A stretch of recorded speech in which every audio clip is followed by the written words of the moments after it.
당시 하늘처럼 지키던 원칙은 5일선과 550 손절이었다. 이 원칙을 충실히 지키자 상당히 험한 하락장이었음에도 수익을 낼 수 있었다. 나는 한번 시세를 잡으면 절대 내려오지 않는다. 이것이 시세의 속성이기 때문이다. 간단하게 요약한 이 5가지 원칙이야말로 앞으로도 내가 이 시장에 존재하는 한 평생 지켜나갈 알바트로스의 투자 철칙이다.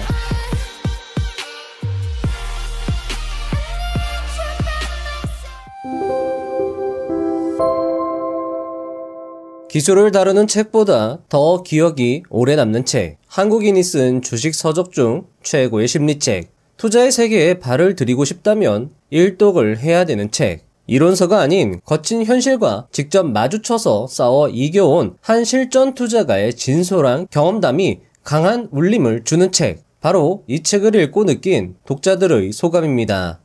알바트로스 성필규. 아마 투자 경력이 어느 정도 있으신 분들이라면 혹은 투자 경력이 얼마 되지 않은 분들이라도 아실만한 이름일 것입니다. 객장의 젊은 고수, 주식시장의 승부사, 투자 일타 강사, 시스템 트레이딩의 전설, 모두 그를 지칭하는 수식어입니다. 그런 그는 그에 져서 돈을 이기는 법에서 이렇게 말합니다. 반드시 성공하는, 반드시 실패하지 않는, 언제나 수익을 내는 그런 방법은 결단코 없다. 그러나 이길 수 있는 원칙은 있다.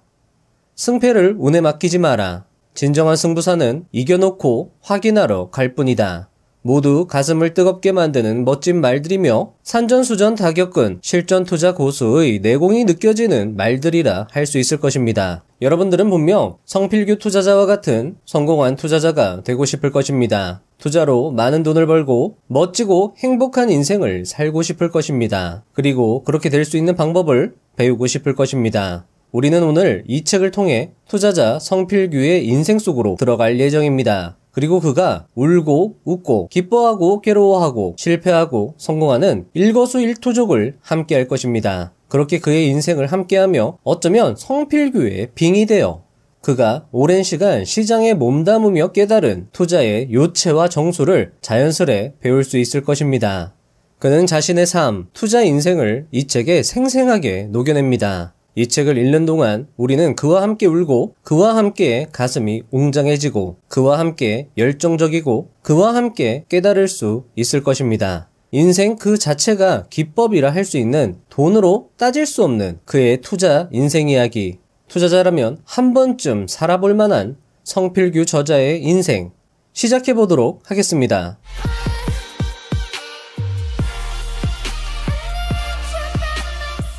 1. 내가 겪어왔던 모든 것. 이 시장을 무대로 내가 해온 일은 크게 2가지였다. 주식 투자에 대한 강의와 트레이딩. 그 중에서도 내가 진정 즐기고 몰입했던 것은 바로 실전 트레이딩이었다. 150만원 종잣돈을 가지고 주식시장에 뛰어들어 적지 않은 자산을 일궈냈으니 나는 투자자로서 분명 성공을 이룬 셈이다. 그러나 하루하루가 승과 패로 갈리는 삶이었고 3번의 파산을 겪는 동안 뿌려야 했던 눈물은 이루 말할 수 없을 정도였다. 나는 되려 궁금했다. 처절한 패배를 맛보았으면서도 다시 딛고 성공한 나라는 사람은 대체 누구일까? 나는 어떻게 이 자리에 올라올 수 있었던 걸까? 이 모든 것을 한 번쯤 정리해봐야 할 때라고 생각했다. 자, 저는 이 말들이요, 메타인지적으로 굉장히 멋있는 말이라고 생각을 했는데 혹자는 이 말들이 자뻑같이 들릴 수도 있을 것 같습니다. 자, 그런데 이 말은요, 이런 느낌입니다. 와, 이제 저자 스스로 이렇게 생각을 하는 거죠. 와, 이렇게 바보같이 실패한 사람도 성공을 했다고? 도대체 나 같은 사람이 어떻게 성공을 한 거지? 그 과정을 정리해보고 싶다라는 마음으로 쓴 책이라는 거죠. 지금 막 시장에 뛰어들었거나 이미 뛰어든 수많은 사람들에게 내가 겪어왔던 모든 것을 남김없이 들려주고 싶었다. 무수한 실패, 그때마다 원인을 찾으며 대안을 모색했던 나의 경험을 이 기록을 통해 나눠보고자 한다. 2. 주식책에 묻혀 산 1년. 예나 지금이나 별로 잘하는 일은 없지만 어떤 일에 몰두하기 시작하면 대단히 집중하는 편이다. 그해 여름부터 학과 공부는 팽개친 채 도서관에 틀어박혀 주식 서적을 읽어나가기 시작했다. 존 템플턴, 벤자민 그레이엄, 워렌 버핏, 피터 린치, 앙드레 코스톨라니 같은 주식 대가들의 정기와 회고록을 이때 모조리 읽었다. 그리고 기술적 분석과 기업 가치 분석에 관한 책, 경기 흐름과 변동 등 거시적인 경제 지식을 주는 책들까지 수십 권을 가리지 않고 읽었다. 이론만큼은 증권 전문가 못지않게 잔뜩 가지고 있다고 생각했다. 그런 나는 실패할 가능성에 대해서는 1%도 생각하지 않았다. 분할 매수, 분할 매도, 손절매. 이 세 가지만 잘 기억하면 아무 문제 없다고 확신했다. 이제 돈 버는 일만 남은 것 같았다. 자, 저자는 당시를 고3 수험생 때보다도 더 열심히 공부했다고 회고합니다. 그리고 부모님께 전셋집을 구하라고 받은 돈 3천만 원으로 주식시장에 뛰어드는데요. 이론으로 완벽 무장된 그는 투자에 성공했을까요? 그의 이야기를 들어보시죠. 3. 객장의 젊은 고수. 국내 대표 우량주 100종목을 선정하여 기업 가치를 분석하고 주가 차트 추이를 관찰하기 시작했다. 이미 철저한 이론 무장을 마쳤고 투자 대회에서 실력도 인정받았다. 나는 거침이 없었다. 심혈을 기울여 매수한 종목들은 생각 이상으로 크게 상승했다. 나의 투자금은 어느덧 5천만 원을 넘겼고 객장에서는 지점장이 상담을 청하는 젊은 곳으로 통하기 시작했다. 마침내 계좌는 7천만 원을 넘기며 난생 처음 거금을 손에 쥐었다. 천하를 얻은 듯한 느낌이었다. 취업 준비에 분주했던 친구들은 나를 부러운 눈으로 바라보았다. 술잔을 부딪히며 그들에게 격려와 위로의 말까지 던졌던 나. 후일 내게 닥쳐온 일들을 생각하면 정말 이만저만한 코미디가 아닐 수 없다. 이렇게 잔뜩 들떠있는 와중 지수는 서서히 힘을 잃고 있었다. 일봉 20일 지지선이 무너지자 이론에 빠삭했던 나는 분할 매도에 힘썼다. 꼭지에 팔지 못해 아쉬움이 컸지만 이것이 정석이라며 스스로를 위로했다. 4. 지금 파는 사람은 바보 아니야? 주식을 모두 현금화했더니 7천만 원이 조금 안 되는 금액이었다. 본격적인 첫 베팅 치고는 나쁘지 않은 성과였다. 집을 구하라는 부모님의 성화가 심했지만 이미 주식의 짜릿한 단맛을 본 나에겐 잔소리로만 들릴 뿐이었다. 나는 그렇게 조만간 다가올 기회를 엿보고 있었다. 그러던 와중에 기다리던 찬스가 다시 왔다. 지수의 하락이 멈추고 다시 반등하고 있었던 것이다. 아, 이것이 책에서 봤던 쌍바닥이구나. 엘리어트 파동을 계산해보고 주봉과 월봉을 살펴봐도 반드시 매수해야 할 타이밍이었다. 나는 다시 정석대로 분할 매수를 시작했다. 그런데 4월의 첫 번째 매수 시기와 달리 이번에는 사는 대로 장이 오르는 것이 아니었다. 자, 여러분들, 요런 표현들이 굉장히 중간중간에 기법처럼 녹아져 들어가 있는 거거든요. 아마 여러분들도 저자의 이야기를 들으면서 투자 힌트를 많이 얻을 수 있을 겁니다. 조금씩 밀리기 시작하는 것이었다. 여기서 이상한 감을 느껴야 정상인 상황이었다. 하지만 나는 이 지점이 다시는 만날 수 없는 저점으로 보였다. 지속 하락하는 장이 그야말로 신나게 매수할 기회를 주는 것으로만 느껴졌다. 그 당시 일기장에 나는 다음과 같이 적었다. 도대체 지금 파는 사람은 어떤 바보일까? 저자는 계좌에 현금 잔고를 하나도 남기지 않고 모두 주식을 매수했습니다. 그리고 그해 10월 국내 증시는 역사상 가장 큰 대형 음봉을 맞게 됩니다. 바로 1997년 10월 IMF 사태가 터진 것이었습니다. 폭락의 폭락을 거듭한 시장 속에서 분할 매수, 분할 매도, 손절매를 신념처럼 여겼던 저자는 과연 어떻게 대응했을까요? 저자의 회상은 계속됩니다. 5. 바보가 되다. 나는 그토록 숱하게 적어두었던 한 단어, 손절매를 실행할 수 없었다. 개장과 동시에 시퍼렇게 음봉을 그리며 내려가는 지수에 몸은 박제라도 되는 듯이 굳어버렸다. 장중 단 몇 %만이라도 반등하면 손절하리라고 마음을 먹었다. 하지만 약한 반등도 출현하지 않았다. 당시 전문가들은 한국 경제는 문제없다고 여러 지표를 보여주며 우리를 안심시켰다. 나는 여기서 팔면 그 손실을 어떻게 메우나 하는 암담한 마음으로 결국 마지막 손절 기회를 놓쳤다. 이제는 두 손 모아 기도나 할 밖에 방법이 없었다. 11월 말 400포인트 주가지수가 허망하게 붕괴되었다. 한국 증시가 문을 닫을 수도 있다는 흉흉한 소문이 나돌았다. 에이, 아무리 그래도 그건 아니지 라고 생각했다. 그러나 정말 그런 일들이 일어났다. 지방은행들이 문을 닫았고 몇몇 증권사가 부도났다. 외국인들은 한국 주식을 단 한 주도 남기지 않으려는 듯 수개월째 연속 순매도했고 삼성전자마저 부도 처리될 수 있다는 황당한 루머까지 돌았다. 삼성전자 주식을 많이 들고 있던 나는 그런 소리를 들을 때마다 정신이 다 멍해졌다. 12월 2일 전 종목 하락에 하한가 종목이 3분의 2를 차지하고 있던 아비 교환 속에서 나는 모든 보유 종목을 시장가 매도할 수밖에 없었다. 소문대로 삼성전자마저 부도가 난다면 1,000만 원도 건지지 못할 상황이었다. 나는 이때 혼이 절반 이상 나갔다. 6. 눈물. 시장가 주문이 모두 체결 처리된 것과 투자금 1억 원이 5분의 1로 줄어 남은 금액이 2천만 원에 불과하다는 것을 확인한 뒤 나는 증권사 건물 계단을 쓸쓸히 내려왔다. 그날 밤 난방도 시원치 않아서 온기라고는 거의 없는 냉구들 옥탑방에서 방문을 걸어 잠그고 정말 많이도 울었다. 그렇게 다짐했던 투자 원칙을 지키지 못한 어리석음이 너무도 한스러워 울었다. 철들고 처음으로 대성통곡하며 밤을 새고 말았다. 시련은 그것으로 끝나지 않았다. 얼마 뒤 어학연수를 떠난 여자친구의 일방적인 이별 통보가 날아들었다. 젊은 날 상처는 누구나 마찬가지겠지만 당시에는 견디기 힘들었다. 이대로 언제까지 멍하니 있을 수는 없었다. 이미 취업은 물 건너갈 상황으로 여겨졌고 난국을 돌파할 길은 회계사 시험밖에 없다는 결론을 내렸다. 자, 저자가 참 운도 없죠? IMF라니요. 정말 읽는 제가 가슴이 아팠습니다. 그리고 책에 나온 대로 공부한 대로 손절했더라면 이라는 생각을 해보기도 했습니다. 회계사 시험을 결심한 저자. 과연 그는 회계사 시험을 치렀을까요? 아니면 다시 투자를 시작했을까요? 7. 회계사.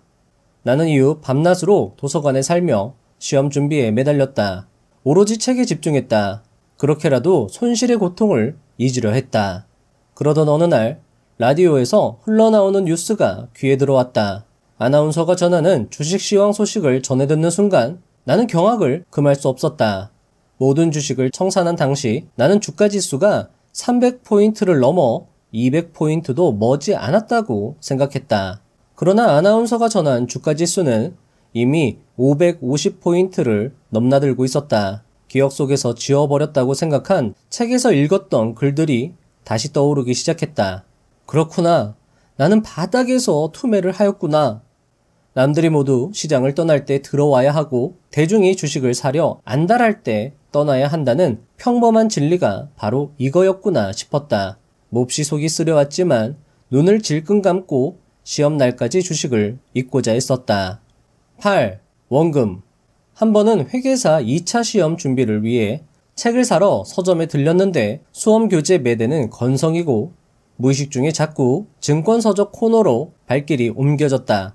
그 사이 예전에는 없던 새로운 책들이 많이 보였다. 국내 투자자들의 체험기가 상당히 눈에 띄었다.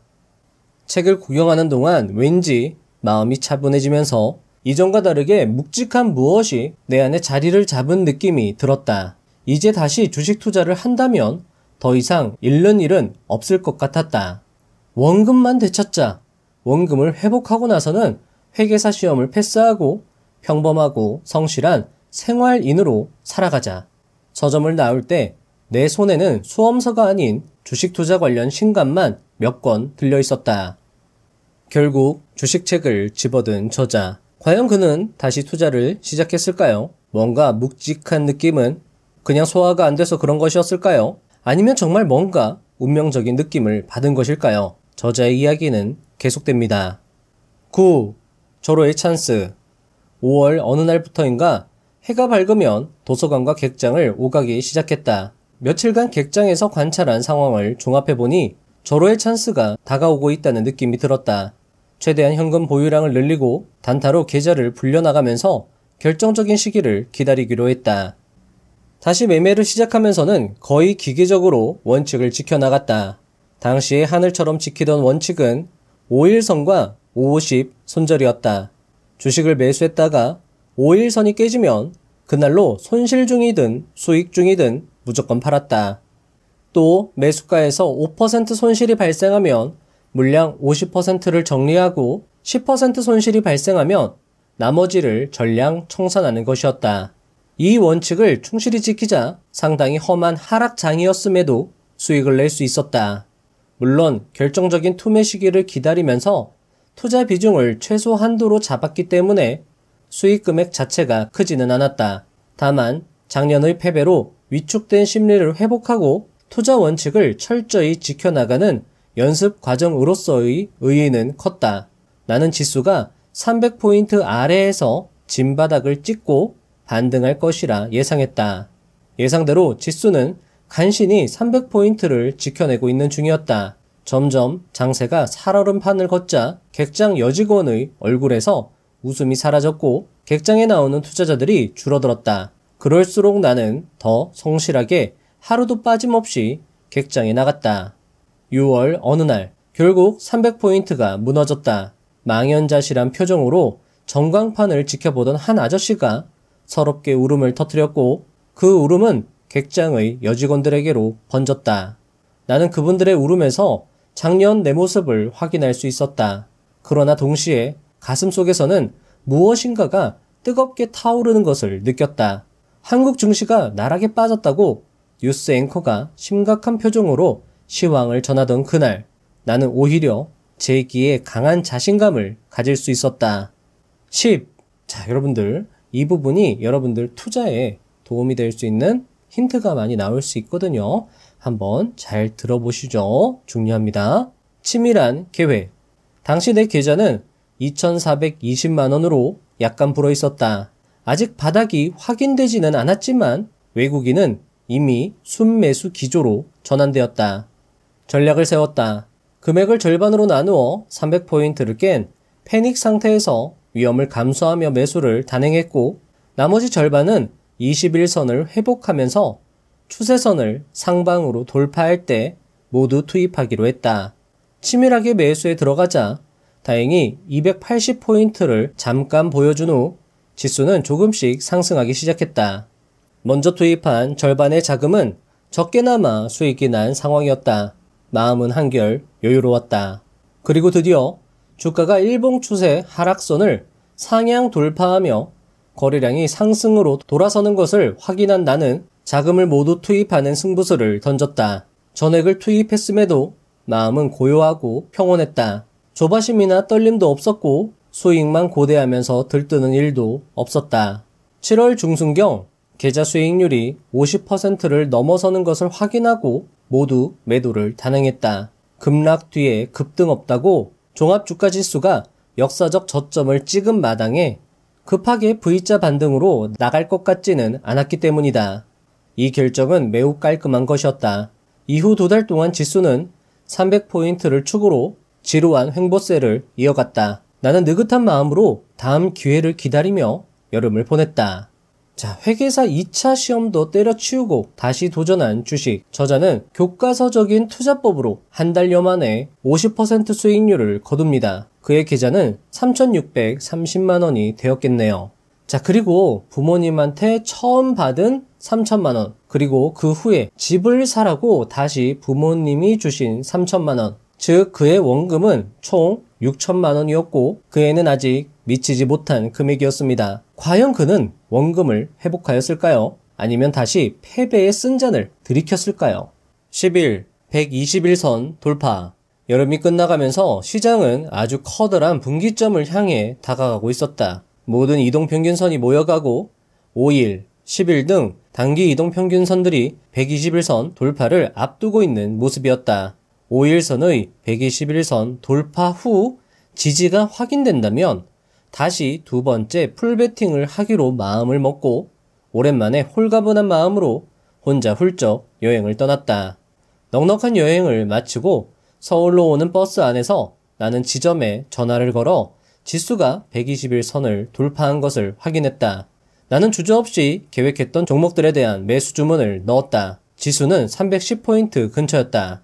결과는 대성공이었다. 하늘이 도왔던지 지수는 거짓말처럼 2주 만에 큰 상승을 보여주었다. 나는 주가가 241선을 한 번에 돌파하진 못할 것이라 판단하여 모두 매도를 단행했다. 12. 공부의 힘. 그간 주식책을 보면서 공부할 때 등장한 교과서적인 이론이 거의 그대로 실현된 장세였다. 자, 요런 말 한마디 한마디가 중요하죠. 상승장에서는 조정을 심하게 받아봐야 21선까지 밀리는 정도다. 121선 돌파 시 매수한 주식을 저항이 강한 주요 지수대에 이르거나 이격 과다를 보이면 절반만 팔았다가 다시 21선에 오면 판 물량만큼 다시 매수하기를 반복했다. 절반 물량을 계속 보유하니 상승장에서 물량을 놓치고 다급해지는 일도 없었으며 이격이 과다하다 싶을 때 팔아둔 물량을 낮은 가격에 다시 사게 되어 그냥 홀딩할 때보다 수익은 훨씬 극대화되었다. 성탄절을 며칠 앞둔 어느 날 드디어 계좌 평가액이 원금 6천만 원을 넘어섰다. 목표를 달성하고 나자 그간의 마음고생이 한꺼번에 서름으로 밀려왔다. 이로써 부모님께 진 마음의 빚을 어느 정도 덜어냈다는 생각이 들었다. 원금 회복에 더하여 50%의 수익까지 거둔 나는 취업과 주식 투자 사이에서 갈등하게 되었다. 이미 나는 주식 투자의 매력에 흠뻑 빠진 상태였다. 다시 시작할 때 정말 원금만 찾게 되면 떠나리라고 각오에 또 각오를 했던 것을 억지로 떠올렸다. 젊은 녀석이 객장에 왔다 갔다 하는 것이 그다지 보기 좋은 것도 아니고 부모님께서도 내가 안정적인 직장을 잡았으면 하는 바람을 가지고 계셨다. 그렇게 억지로 마음의 갈피를 다잡으려 하는 순간이었다. 그러나 투자자의 삶을 청산할 절호의 기회에서 다시 한번 얄궂은 운명의 신이 개입했다. 자, 운명의 신은 그를 다시 투자의 길로 안내하려고 하나 봅니다. 과연 운명의 신은 그를 성공 투자자의 길로 이끌었을까요? 아니면 그를 더 크게 쓰기 위해서 나락으로 빠뜨려 시험에 들게 하였을까요? 13. 운명의 신. 지점장을 비롯한 지점 직원들의 입소문을 통해 나는 유명세를 탔다. 그리고 어느 날 전혀 예기치 못한 제안이 들어왔다. 한 투자자가 자신의 3억 원짜리 계좌를 운영해달라는 부탁을 해온 것이다. 원금 10억 원에서 7억을 날리고 마지막 남은 돈이라고 하였다. 제안을 듣는 순간 마음이 강하게 흔들렸다. 소액 투자자들은 흔히 자신이 투자에 성공하지 못하는 이유를 자본의 부족 때문이라고 생각한다. 물론 나 역시 마찬가지였다. 그분이 제시한 조건은 이러했다. 원금에서 10%의 손실이 발생하면 운영을 중단하되 이 손실에 대한 책임은 묻지 않겠다. 무슨 이유에서든 손실액이 10%를 넘어가면 그 금액에 대해서는 책임을 져라. 대신 수익을 거두면 이익금의 30%를 운영자인 내게 준다. 나는 그분의 제안을 수락했다. 이때가 마지막 기회였던 것 같다. 그때 주식시장과 결별했더라면 오늘의 알바트로스는 없었을 것이다. 지금 나는 그때 나의 결정을 후회하지 않는다. 영화 속 주인공과 같이 계속 뭔가 사건이 터지고 이벤트가 계속되는 저자입니다.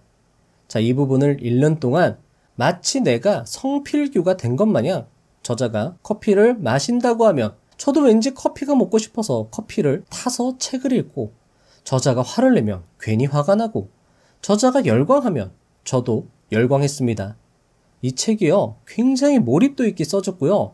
쫄깃쫄깃한 그 생생한 삶이 정말 그대로 쓰여져 있어서 참 재밌게 읽었던 책이었습니다. 물론 중간중간에 그가 말하는 어떤 노하우, 그 상황에 따른 대응법, 그런 것들이 또 굉장히 도움이 많이 되었던 책이었고요. 투자에 이제 감을 잡은 저자입니다. 과연 그는 그 3억을 얼마로 불렸을까요? 드디어 운명의 신이 그를 도와주는 것일까요? 14. 여의도 강아지. 내가 3억의 계좌를 운용할 때가 마침 코스닥 화랑장이었다. 내가 맡은 그분의 계좌는 수익을 제법 내고 있었고, 또 소문이 아름아름 돌면서 몇 분의 계좌를 더 운용하기 시작했다. 수익률은 높았고 나는 이것이 내 실력인 줄 알고 우쭐했었다. 당시 그런 분들이 많았었다. 증권가 사람들이 우스갯소리로 말했던 여의도 강아지들이 10만원 수표를 물고 다니던 때가 이때였다. 어느 종목이건 코스닥에 상장만 하면 줄 상한가를 쳤다. 머지않아 부자가 될 것처럼 느껴졌다. 물론 취업에 대한 의지는 빠른 속도로 사라졌다. 2000년 1월 1일 매체에서는 연일 장밋빛 미래만을 제시하고 있었다. 어디를 봐도 부정적 전망은 없었다. 그간의 경험을 비추어 보면 모든 이들이 한 방향을 제시할 때 시장은 늘 우리를 배신했다. 1월 4일 나는 보유 종목을 모두 매도 처리했다. 이때 나의 감은 정말 정확했다. 지금껏 이 시장에 있으면서 기억에 남는 몇 번의 거래 중 하나가 이날의 거래였다. 이날의 고점이 다시 돌파되기까지 장장 5년 6개월이 걸렸으니 말이다. 시장은 그랬다. 피를 먹고 자란다는 시장. 초보자들이 엄청난 피눈물을 흘릴 때 누군가는 일어서는 것이다. 먼저 피눈물을 흘렸다는 이유만으로 그럴 자격이 주어지는 것은 아니지만 그 피눈물을 헛되이 쓰지 않은 사람에게 시장은 반드시 다시 기회를 주는 듯하다. 어쨌거나 어줍잖게 증권 관련 사이트에 써내려갔던 글들이 유명세를 타기 시작하면서 나는 이래저래 젊은 고수가 되어가고 있었다. 지금 생각하면 얼마나 우스운 일인지. 그런데 그때는 내가 정말 고수인 줄 알았다. 화려하게 재기에 성공한 저자입니다. 그의 투자 이력을 보면 사실 고수라고 해도 과언이 아닐 것인데요. 그럼에도 그는 그때의 자신을 매우 부끄럽게 묘사하고 있습니다. 고수인 줄 아는 우스운 사람이라고요. 아마도 이제 앞으로 일어날 사건이 없었다면 그는 그때의 자신을 칭찬해 주었을지도 모르겠습니다. 그 사건이 없었다면 말이죠. 15. 악마, 진실로 현혹하다. 나는 이후로도 강사로서 그리고 투자자로서 승승장구하고 있었다. 나의 감은 그야말로 최고를 달리고 있었다. 방송에서 짚어주는 족족, 매수하는 족족, 상당한 수익을 내고 있었으니 말이다. 그런데 2001년 어느 날이었다. 불운은 언제나 몇 단계를 건너서 오기 마련이다. 시작은 한 신문사였다. 제야의 고수들을 찾아서 인터뷰하는 코너였는데 지금은 유명해진 시골 의사님이 1회에 그 코너를 장식했고 내가 그 다음 인터뷰 대상이었다. 그때 알게 된 분의 소개로 제야의 여자 고수분을 만나게 되었다. 그분과는 말도 잘 통하고 시장을 보는 눈도 비슷해서 금세 친해질 수 있었다. 그러던 어느 날 그분이 나에게 어떤 남자를 소개해 주었다. 이 남자, 주식 초고수라고 했다. 이 남자는 나에게 주식을 왜 하냐고 물었다. 나는 그냥 재밌어서 라고 했는데 스스로 좀 시원찮은 답변이라고 생각을 했다. 자기는 꿈이 있다고 했다. 주식으로 번 돈으로 정말 좋은 고아원을 만들고 싶다고 했다. 남자는 작은 체구였지만 눈동자만큼은 매우 선한 사람이었다. 내 모습이 너무 한심해 보였다. 며칠 후 그를 다시 만났다. 그는 내게 이런 제안을 했다. 자기가 어떤 종목을 아주 오랜 시간 검토하고 지금 매집 중에 있으니 그 종목을 함께 매집하자는 것이었다. 무슨 작전을 하자는 거냐고 물어보니 그런 게 아니고 그냥 너무 좋은 회사인데 저평가되어 있으니 함께 사 모으자는 것이었다.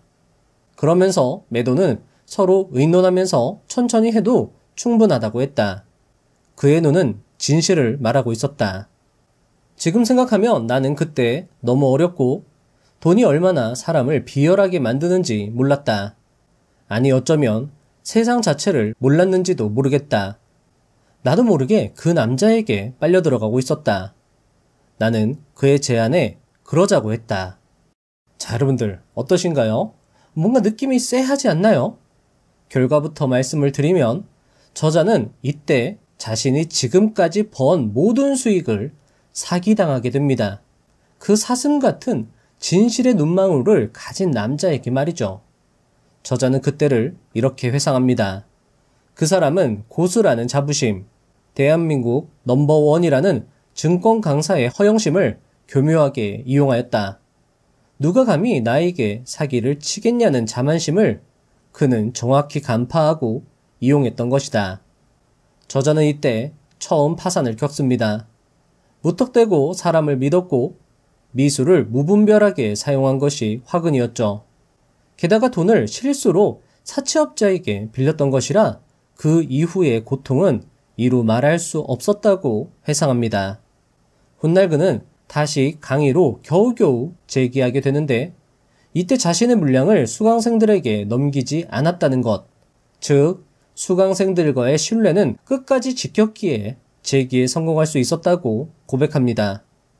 아마 그때 조금 편하자고 수강생들과의 신뢰를 깨버렸다면 그는 재기에 성공하지 못했을 것입니다. 그런데 이게 겨우 첫 번째 파산입니다. 그는 이후로 2번의 파산을 맞는데요. 자, 이때 재밌는 거는요. 저자가 투자 실수로 파산을 한 게 아니라요. 사람들에게 속아서 파산을 했다는 것입니다. 책을 읽는 동안 정말 성필규라는 사람에게 빙의하게 되는데요. 자, 이쯤 되면은요. 정말 포기하는 게 맞을 것 같은데 그는 정말 끈질긴 생명력으로 절망 속에서 발버둥 치며 다시 재기에 성공하게 됩니다. 혹독하고 처참한 파산 후에도 다시 일어나는 그의 오뚜기 스토리를 책을 읽는 사람도 경탄하게 만들 정도입니다. 심장 쫄깃쫄깃해지는 이 책은 정말 투자자라면 꼭 읽어야 할 필독서라 할 수 있을 것입니다. 16. 이 이야기도요, 굉장히 중요한 의미를 내포하고 투자의 힌트, 중요한 힌트를 주는 이야기인데요. 한번 들어보시죠. 기본으로 돌아가자. 자, 재기에 성공하여 큰 수익을 거두고 승승장구하던 그에게 또 하나의 이벤트가 발생합니다. 그리고 그는 그간 시장에서 산전수전 다 겪으면서 갈고 닦은 자신의 내공을 이 사건에서 폭발시키는데요. 이 이야기는 우리에게도 시사하는 바가 크다고 할 수 있을 것입니다. 저자의 이야기를 들어보겠습니다. 회장님, 지금 연평도에서 북한하고 포격전이 있었습니다. 이거 전쟁이라도 날 판이에요. 장 막판 몇 분을 남긴 시점에서 북의 도발과 우리의 대응 사격이 있었던 것이다. 그날이 바로 11월 23일 연평도 포격 사건이 발생한 날이었다. 정말 전쟁이 가능한 것일까? 시장은 열릴 수 있을까? 외국인의 주식 비중이 이렇게 높은 상황에서 그들은 어떻게 대처할 것인가? 무엇보다 다음날 시장이 어떻게 반응할지 잠옷 긴장되었다. 아마도 크게 하락하겠지. 지극히 상식적인 나의 생각이었다. 다음날 아침, 국내 기사들은 온통 전쟁이 코앞인 상황이었다. 혼란스러웠다. 드디어 개장. 시장은 열리자마자 예상대로 꽤 큰 폭으로 하락하였다. 다만 언론의 대서특필한 것에 비하면 전일 대비 2.33%의 하락이었다. 좀 약한 느낌이었다. 그래도 분명 만만히 볼 수 없는 하락폭이었다. 헌데 우리의 시스템은 모두 매수 쪽을 가리키기 시작했다. 게다가 황당하게도 몇 년 만에 처음으로 가장 많은 매수 신호가 발생하기까지 했다. 2008년 이후로 최대의 매수 물량을 보유한 것이다. 아무리 생각해봐도 비상식적인 상황이었다. 시장에서 이런저런 경험을 모두 다 한 나로서도 납득하기 힘든 현상이었다. 어느 것이 정답인지 알 수 없었다. 가슴은 위험을 줄이기 위해서라도 정리하라고 하고 머리는 시스템을 믿으라 했다. 문득 몇 가지 뉴스에 의해서 움직였던 날들의 지수 흐름이 기억났다. 노무현 대통령 탄핵, 중국발 금리 인상, 북한의 핵실험, 모두 장중에 큰 폭의 하락을 했고 장 마감 무렵에는 상당 부분 회복을 시켜놓으며 마무리되었던 흐름이었다. 즉, 뉴스에 의한 시세는 연속성이 없는 편이다. 그런데 그때는 모두 장중에 발생한 뉴스였다. 그리고 방향은 아래였다. 지금은 장중이 아닌 이미 전일 발생한 뉴스였다. 그리고 당연히 아래로 가야 할 듯한데 오히려 위로 움직이고 있었다. 나의 머리가 초스피드로 움직이기 시작했다. 순간 떠오른 것은 기본으로 돌아가자였다. 가격은 이미 모든 것을 반영하고 있다. 거래에 관한 한 우리는 대원칙이 있었다. 가격을 믿고 그 가격의 흐름을 인정하는 것. 우리가 추세를 따르는 거래를 하는 데는 그러한 바탕이 있기 때문이었다. 그래, 믿자. 가격을 믿어야 한다. 그리고 우리의 시스템을 믿어야 한다. 결단을 내렸다. 그대로 매수 물량을 보유하기로 했다. 결과는 대성공이었다. 그것은 원론적인 믿음에 대한 보상이었다. 우리는 그날 최대 수익을 내었다. 시장의 난관이자 묘미는 이러한 아이러니였다. 대체 거래만으로 이렇게 많은 수익이 가능한 겁니까? 담당 세무사가 직접 눈으로 보고 놀라는 눈치였다. 나도 그때 처음 알았다. 내가 이 시장에서 거래를 통해서 얼마나 수익을 냈는지 말이다. 결과는 대성공이었습니다. 당시 코스피 차트를 가져와 봤는데요. 자, 11월 23일 화요일 연평 포격 사건이 발생한 다음 날 2.33%로 갭으로 하락한 다음에 장중에 이런 식으로 장대 양봉을 뽑으면서 주가는 크게 상승을 합니다. 자, 예상보다 낮은 하락, 그리고 되려 상승하는 주가 움직임. 가격이 상승한다면 매수하는 추세 추종 원칙에 따른 매수로 저자는 이날 큰 수익을 거두게 된 것이죠. 17. 투자의 요체. 많은 분들이 내게 투자의 요체가 무엇이냐, 이기는 비법이 있느냐, 투자 철학을 들려달라 등등의 요청을 많이 하신다. 그때마다 대답이 난감하다. 정말 간추리고 간추려 내가 얻은 최종 결론만 들려준다면 아유, 뭐 저런 뻔하고 간단한 이야기를 하고 언짢아 할 게 분명하기 때문이다. 그렇다고 해서 그 깨달음에 이르기까지의 과정과 5만 가지 갈등을 다 풀어서 들려준다면 몇 날 며칠 밤을 세워도 모자랄 일이다. 내가 이 시장에서 머물고 승부를 벌이며 깨달은 내용을 가장 짧게 압축하면 다음과 같다. 먼저 자신이 어떤 투자자인지를 알고 자신만의 길을 정리하라는 것이 첫째이고, 게임의 법칙을 파악하여 싸워서 이기는 게 아니라 이겨놓고 싸워야 한다는 것이 둘째이며, 자금 관리를 생명선으로 여기라는 것이 셋째, 겸손하게 꾸준히 노력하라는 것이 넷째, 마지막으로 투자 심리를 이해하라는 것이다. 이것도 너무 길어서 한 문장으로 요약하라고 하면 투자는 마음 게임이다 라고 요약할 수 있겠다.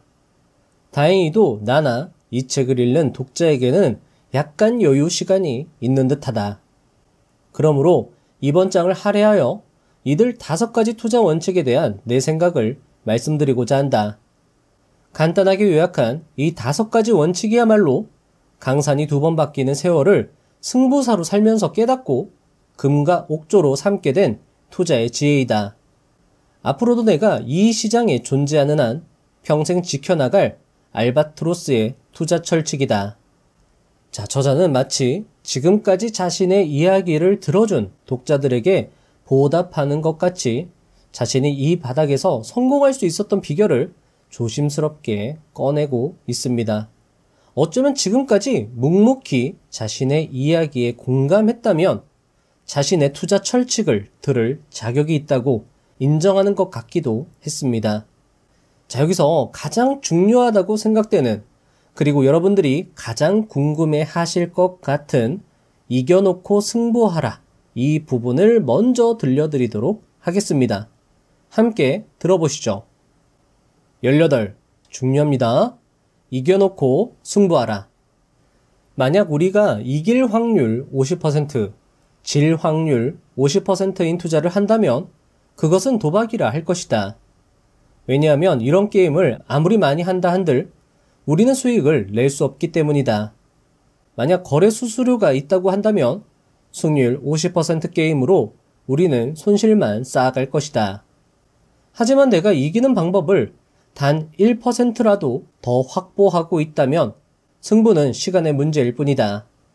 왜냐하면 대수의 법칙에 따라 계속 게임을 진행하면 결국 승부는 내 쪽으로 기울게 되어 있기 때문이다.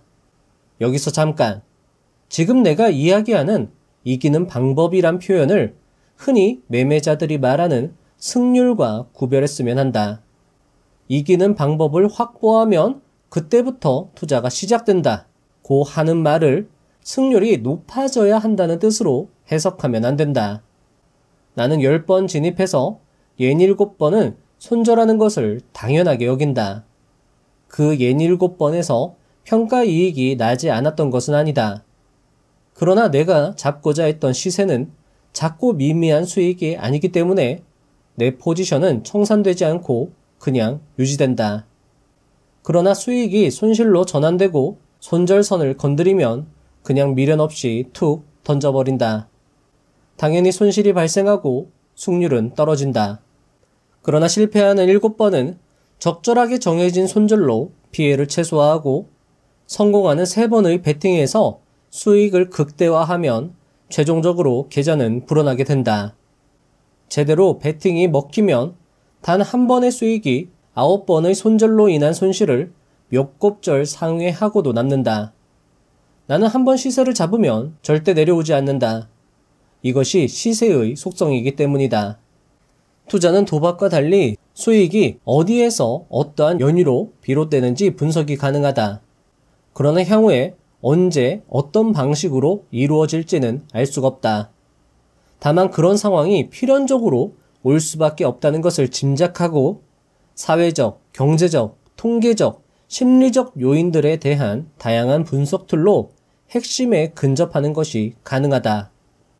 즉, 이겨놓고 싸우라는 말은 어떤 상황이 필연적으로 올 수밖에 없다는 것을 짐작할 수 있는 다양한 분석 툴, 자신만의 기법으로 그 짐작에 근접할 수 있는 그 경지, 그 핵심에 근접하고 나서 비로소 실전에 임하라는 말과 같다. 따라서 경험이 적고 핵심에 근접하기 어려운 절대다수의 투자자들은 실패할 수밖에 없다. 이것이 투자의 역사가 말하고 있는 진실이다. 실패하는 투자자들이 가지는 대표적인 습성 하나는 거래 승률에 지나치게 집착하여 수익 실현에 민감하고 손실을 자르는 것에는 매우 둔감하다는 것이다. 이들의 공통점은 작은 수익을 무수히 실현시키다가도 한두 번의 거래에서 모든 것을 잃는 것이다. 그리고 이미 처음부터 예견된 결과임에도 그 한두 번의 거래가 매우 운이 없었다고 스스로를 위안한다. 승률에 집착하여 작은 수익을 취하는 습관은 필연적으로 두 가지의 문제점을 가진다. 시장에서 주는 진짜 수익, 즉 큰 추세를 놓칠 수밖에 없다는 점과 언젠가는 손절매를 무시하게 된다는 점이다. 시장은 수급의 균형이 한 방향으로 터지면서 시세 분출이 일어나면 끝을 짐작할 수 없는 엄청난 대파동으로 이어진다. 이기려면 바로 이런 시세 분출을 타야 한다. 이 기회를 잡으려면 10번 진입해 7번, 8번은 흔쾌히 이뤄줄 각오가 필요하다. 큰 추세는 그와 유사한 여러 번의 속임수 끝에 오는 법이다. 자잘한 수익을 쌓으려고 하지 말고 자잘한 손실을 몸에 익혀야 한다. 그리고 잦은 헛손질 끝에 찾아오는 큰 추세를 끝까지 쫓아가서 모조리 취해야 한다. 이것이 내가 가진 게임의 법칙이며 이기는 방법이다. 자, 저자가 말한 이겨놓고 승부하는 것의 의미를 다시 한번 정리하면 다음과 같습니다. 첫째, 10번 투자 중에서 3번의 투자 수익으로 모든 손실을 능가하는 수익을 낼 수 있는 방법을 알아야 한다. 두 번째, 큰 추세 수익을 먹는 방법은 많이 시도하고 손실이 나면 짧게 끊어내고 추세가 발생하면 끝까지 수익을 쫓아간다. 세 번째, 그러기 위해서는 필연적으로 상승할 수밖에 없는 종목을 짐작할 수 있어야 하며 네 번째, 다양한 분석 툴, 그리고 자신만의 기법으로 그 짐작, 핵심에 근접할 수 있어야 한다. 그렇다면 여기서 또 궁금해지는 것이 어떻게 하면 필연적으로 상승할 수밖에 없는 종목을 발굴하느냐인데요. 저자는 그것을 위해서 겸손하게 꾸준히 노력하라고 당부합니다. 겸손하게 꾸준히 노력하라.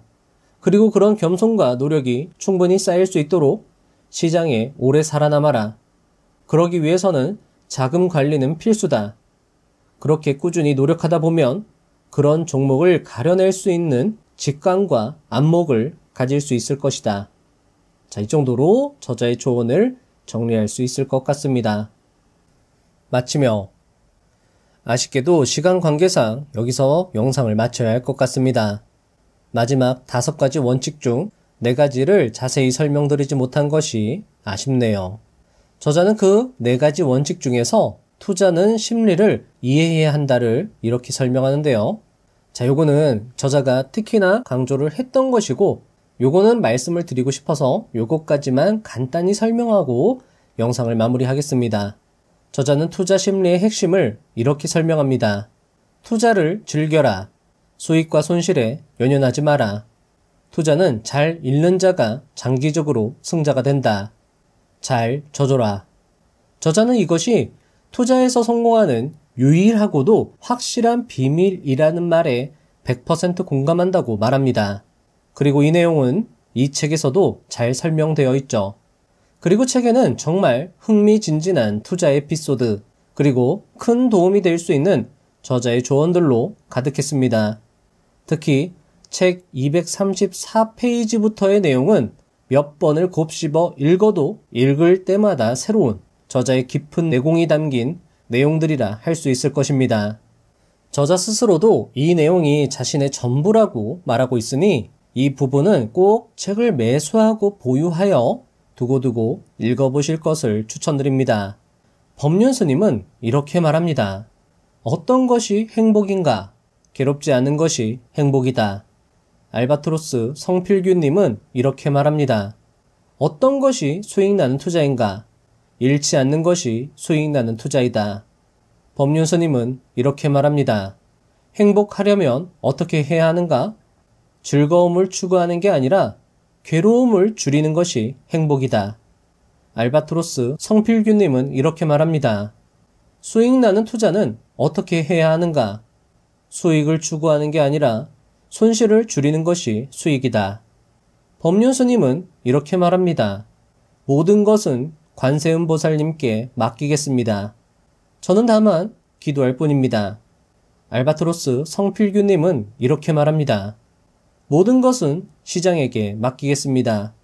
저는 다만 손실을 줄일 뿐입니다. 지금까지 성공한 투자자들은 다들 이렇게 말했습니다.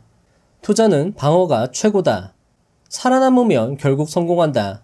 그러니 살아남는 게 가장 중요하다.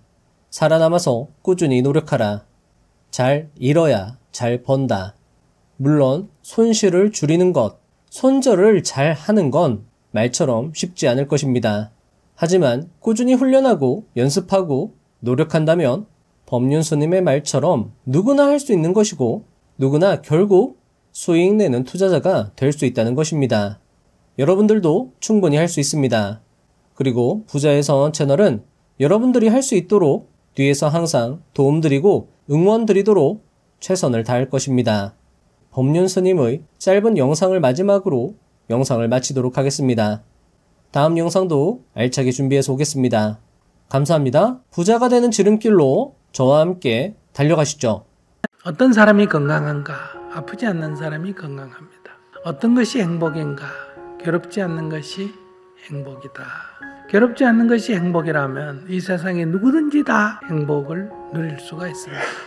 그러나 여러분들은 즐거움이 행복이다 이렇게 생각하기 때문에 필연적으로 괴로움이 뒤따라온다. 그래서 앞으로는 관심을 어떻게 하면 즐거울까 이런 궁리를 하지 마시고요. 자꾸 즐거움을 추구하다 보면 결국은 쾌락에 빠지거나 자기에게 괴로움이 온다. 자기가 괴롭지 않으려면, 행복하게 살려면 욕심을 좀 내려놔야 되고 고집을 내려놔야 되고 성기를 좀 덜 부려야 된다.